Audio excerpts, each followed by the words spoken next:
Hello my lovely friends, welcome to my channel or welcome back if you've been here before.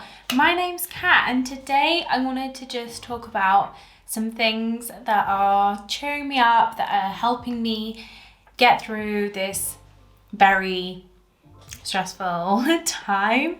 I want to preface this just by saying that I am struggling a lot. So I'm not trying to say that these are like cures for how it is that you are feeling. These are just things that are sort of making this lockdown a little bit more bearable for me. Just for context, I worked through the entirety of the first lockdown. So the first lockdown didn't really feel like a lockdown to me. And then I left that job, started a new one. So the second lockdown, which wasn't really a lockdown, it didn't really feel like a lockdown, that was sort of bearable, and now we're back in lockdown again and I am very much struggling. I didn't think I would struggle as much as I actually am. I'm very much a homebody. I am someone that really likes spending a lot of time at home, but now I feel like I'm starting to sort of lose the plot a little bit and it looks like this is going to go on for much longer. So I just wanted to talk about some things that are cheering me up, brightening my days a little bit, and just, yeah, these aren't necessarily like, I don't have any beauty favorites or anything like that. This isn't beauty or fashion related, just so you know. This is like just like lifestyle-y, I guess. So yeah, if you want to know what I've been enjoying, just keep on watching. The first thing, which I'll say because this is what I've got my notes written in, is journaling. I've got back into journaling, not as much as I used to. I used to journal a lot when I was like 17, 18, maybe even a bit younger, but I used to journal a lot. I used to keep everything and stick it in my journal. It was a really nice way for me to sort of compile my thoughts. If you saw my vlog that I made, which I had loads of fun making, so if you haven't seen that, go and watch it. But I mention it in that vlog that I do have some old journals that I've kept, and this was one that I kept, and I just looked back through it and I was a really sad teenager. Like, I was so depressed, and looking at those journal pages just made me really sad for myself and for like teenage me, because she had a really hard time. So I ripped out all of those pages. I have another journal that's a little bit sad, but like, it's okay. It's not mostly sad. And it's got some nice memories in it because it's a journal I took with me when me and Poppy went to Paris, and it documents like the start of mine and Calvin's relationship. So that's one I'm keeping that I don't want to throw away. But the pages that were in this journal just made me really sad. So I've started again. This is a lot more wordy than I usually do my journals. Like, it's a lot of like writing and lists and stuff, whereas usually I would keep like train tickets, cinema tickets, anything I would find, I would stick in. But obviously, because we're not going anywhere, there's not those like memories for me to stick in. So I'm excited for like when I can fully use this, because I like it when journals get thicker and thicker because you're just putting so much in. Anyway, this is a leather journal. It is a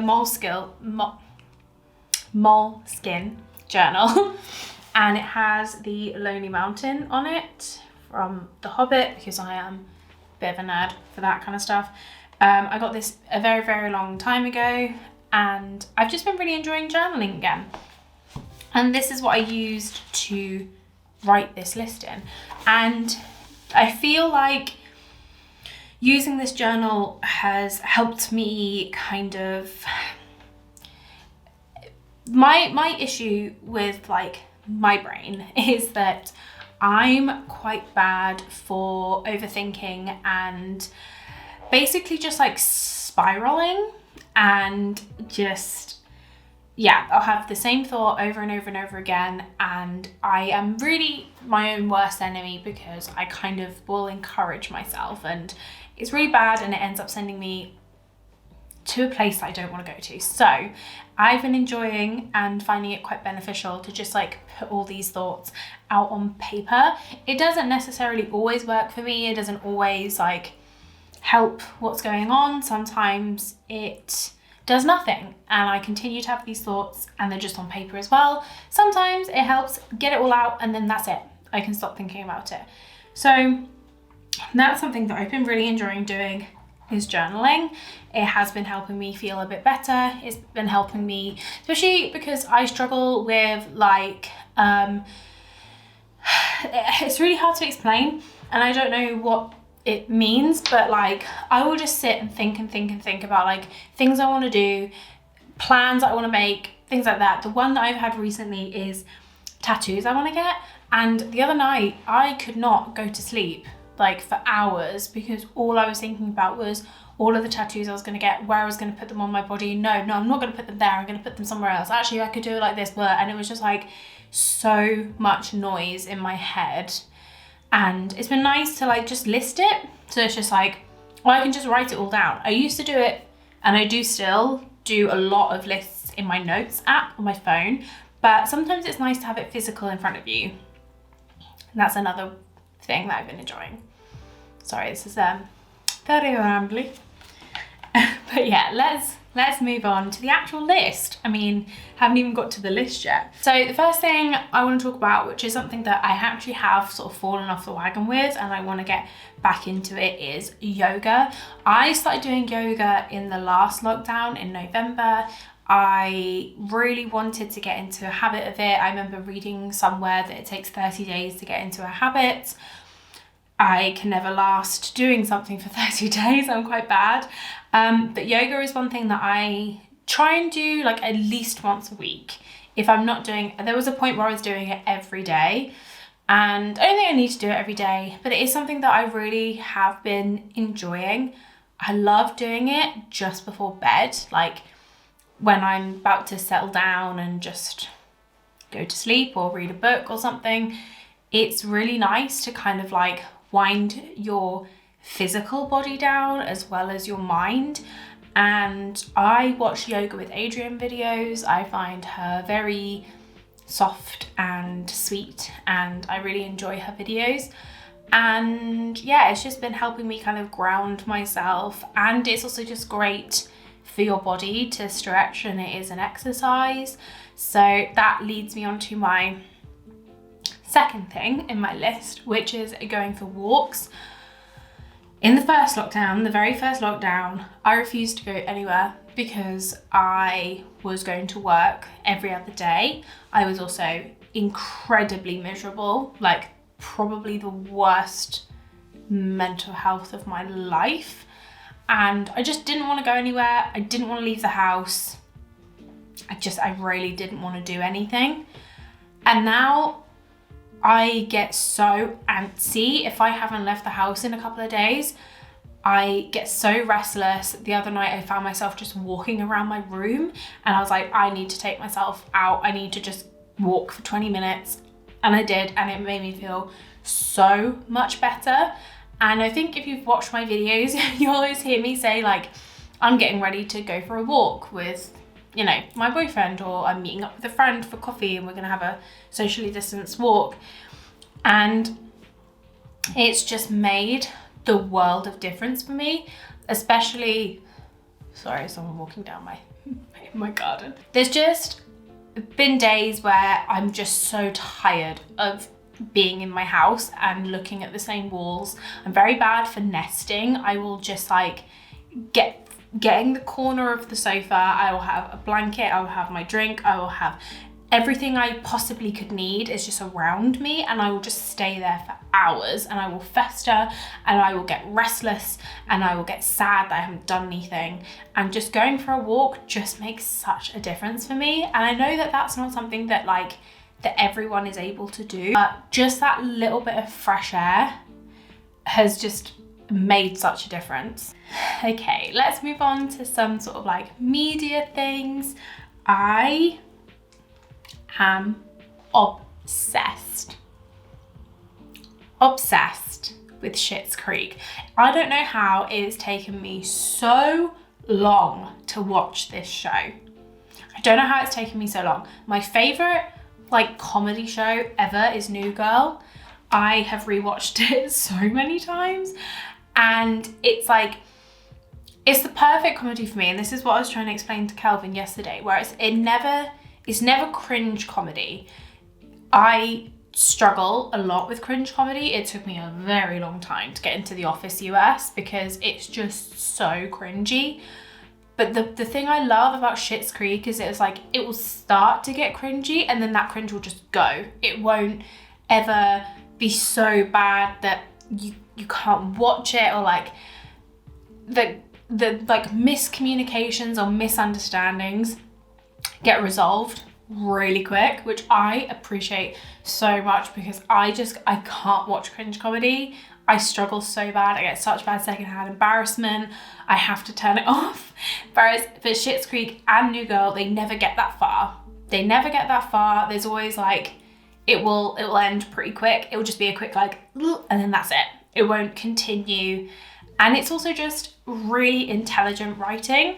If you've never seen Schitt's Creek, it's basically about a family called the Roses who are a very, very, very wealthy family, and they lose everything. They lose their entire estate, they lose all of their money, and all they have left is a town called Schitt's Creek that the dad, who's called Johnny, bought for the son David as a joke present, which I think just shows how rich they were. And it's basically just about them living in this town, adjusting and trying to get their lives back on track. And it's really brilliant. The writing is fantastic. They actually at the last Emmy Awards won every category for television, like all 7, they won them all. And I think it's thoroughly deserved. I am now in season 5. There are 6 seasons. It's very easy to get through quick because there are only 12 episodes a season and they're only 20 minutes long. So it is quite easy to get through. But yeah, I've been enjoying it so much. The other night I cried 4 times watching it because it's just amazing and the representation is fantastic.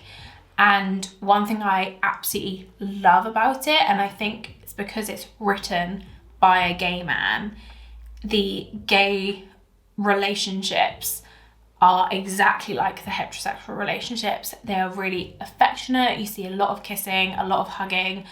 And I just find like in a lot of sitcoms when there are like gay couples, like I'm thinking of like Modern Family, for instance, you very rarely see them kiss, you very rarely see them like make out, you very, very, very rarely have like the implication that they were sleeping together, you know.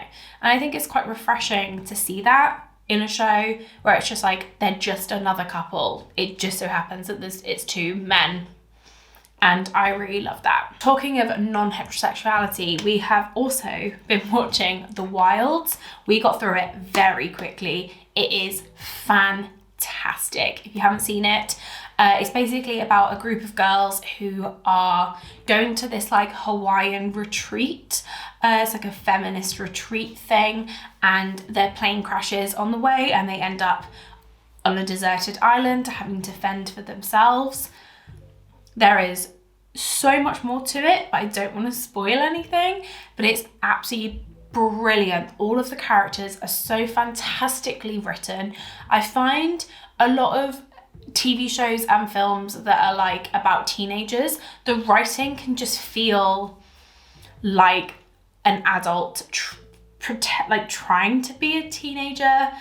Like we tried to watch Spree the other night, which is the new film with Joe Keery, and the writing was so bad. And I know it's supposed to be like kind of like a satirical comedy horror, but like people don't talk like that. Teenagers don't talk like that, you know, like young adults don't talk like that. So the writing in The Wilds is so fantastic because it feels very natural. It feels like that is how these teenage girls would talk. And each character is so well-rounded, so well written. You feel like you know every single character so well. They have so much depth to them, so many layers, and it's also just fantastic to watch a show where like all of the main characters are women, and it's very centered around them and their relationships with each other. It's brilliant. I highly recommend, and I am so excited for a new season to come out. Okay, another thing, this is like on a similar vein because it's watching something, but it's also listening. This is gonna sound really strange, like really strange, but I love watching live sets, like live festival sets of bands that I love. I don't know why. I've always done it. I've done it for a very, very long time. I don't know what it is. I think it's like, because I'm such a lover of live music, I like to know what bands are like live as well as how they are recorded. So a lot of the time when I start listening to new bands, I will like find a live set of them as well, just to get a real like full feel of them. Especially sometimes there's been times where I've like gotten into a band and thought they're really cool, and then looked up live videos and their live performances are so dull and boring that I'm kind of put off them, which I know sounds really silly, but I just think like I wouldn't want to go and see you live then, because you don't put any sort of effort into your stage performance. But some bands I love watching live sets, the Gorillaz on their Demon Days festival. The Gorillaz set is so fantastic.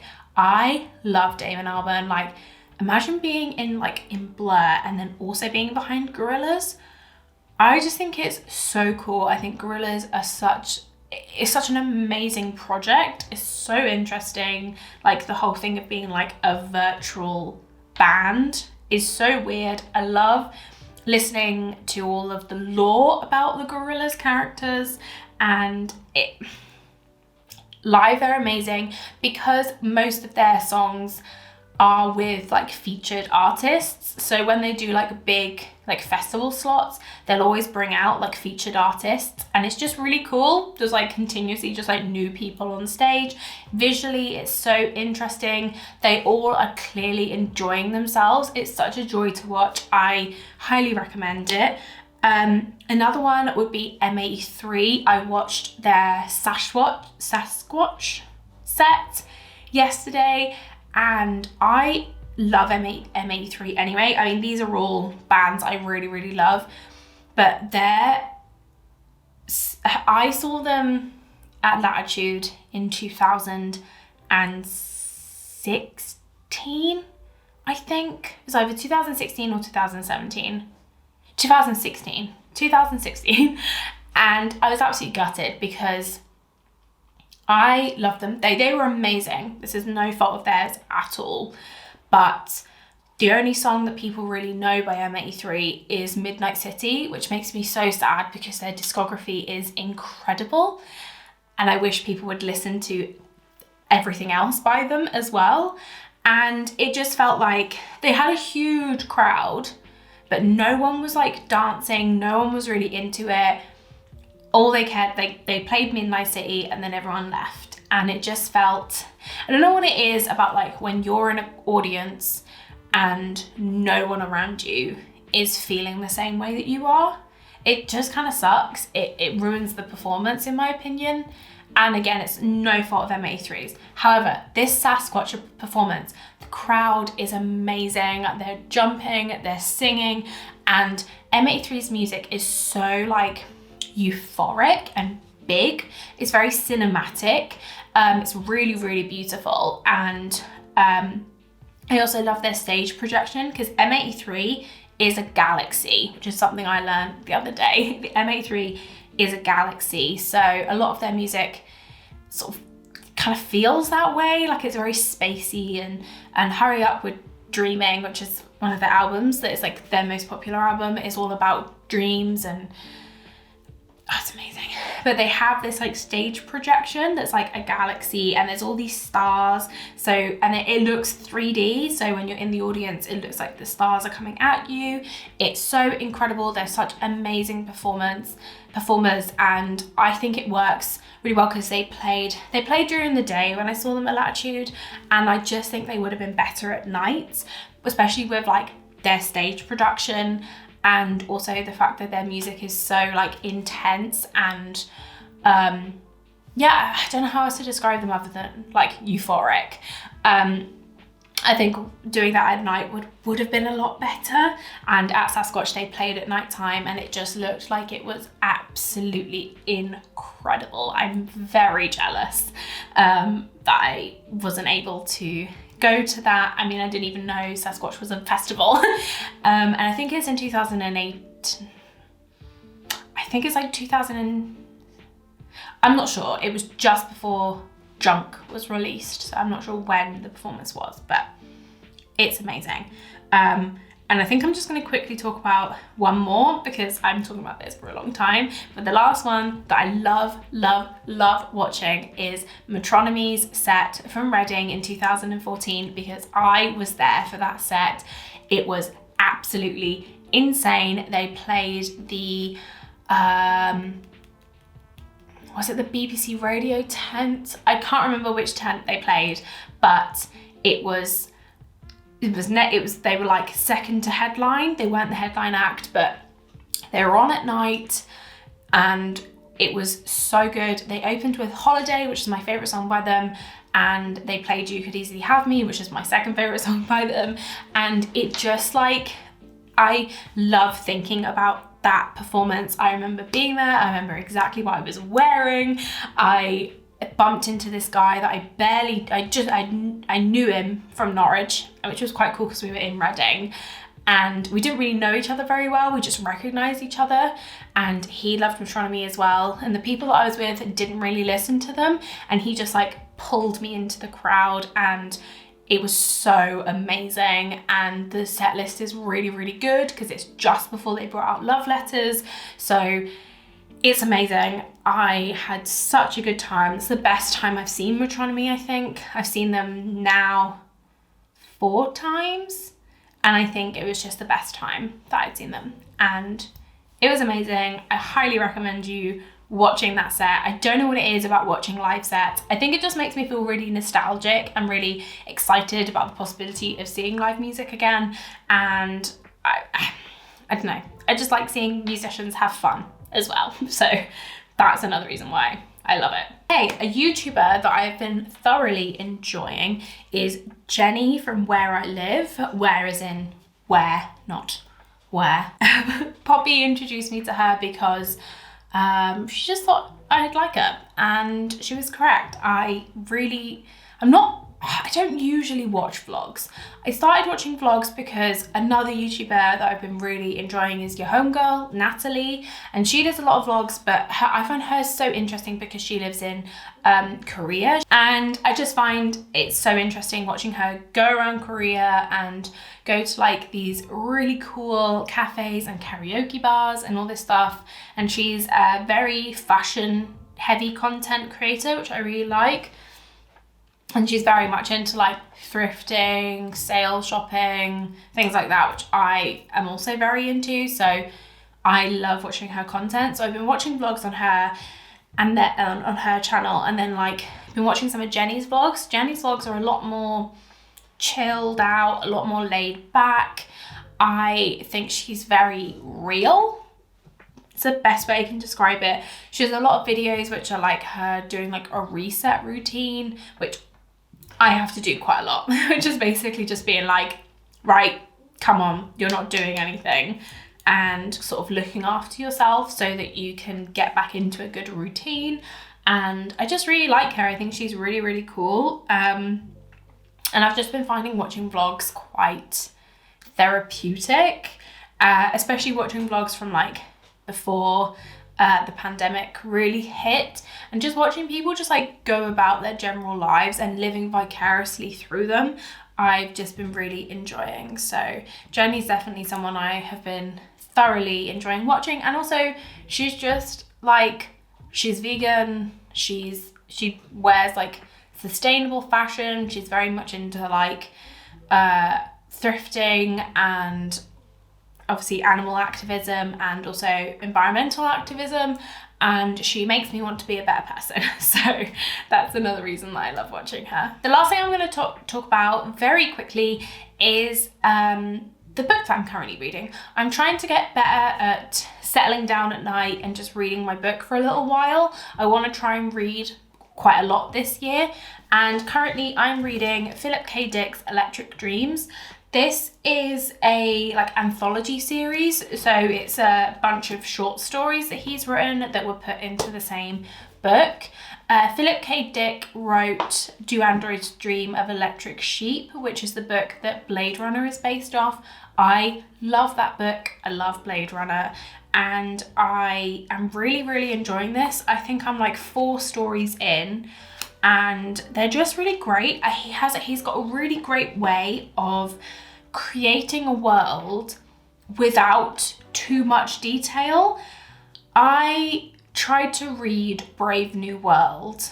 I can't remember if that's by. I tried to read Brave New World because it sounded great for me, but the first like 4 chapters are spent basically like building this world for you, but it's in so much detail with so much to remember that it actually becomes a bit boring, and I just don't need that much.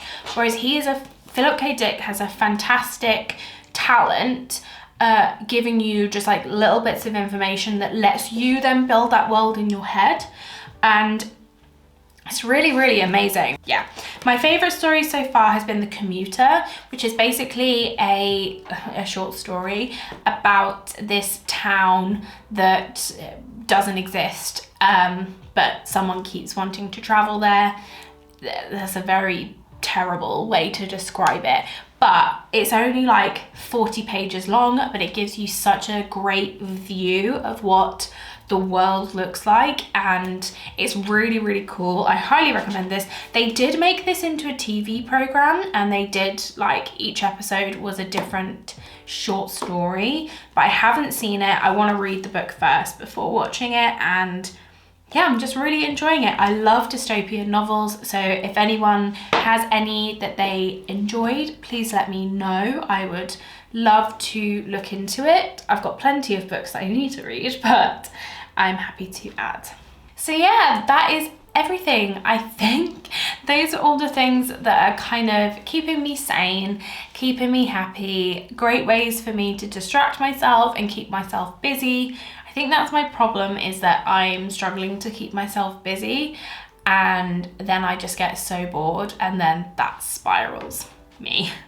So these are definitely things that are helping me out a lot. I am now actually gonna go and read my book and listen to some vinyls, which is another thing that I've been enjoying. Just creating a very relaxed atmosphere and reading. Lovely. I hope this video is interesting to you. I would love to know some things that are making you a bit more cheerful at the moment. These are really difficult, unprecedented times, and I'm very lucky that I'm in a position where I am on furlough, so I am, you know, okay, and I understand that a lot of people are not in the same situation. So I really hope that you are doing okay, and if you're not, then I hope things turn around for you as soon as possible. Anyway, thank you so much for watching. I really hope you enjoyed. If you did, please like and subscribe. That would be really cool. And as always, eat good, drink good, take care of yourself, and I will catch you in the next one. Bye.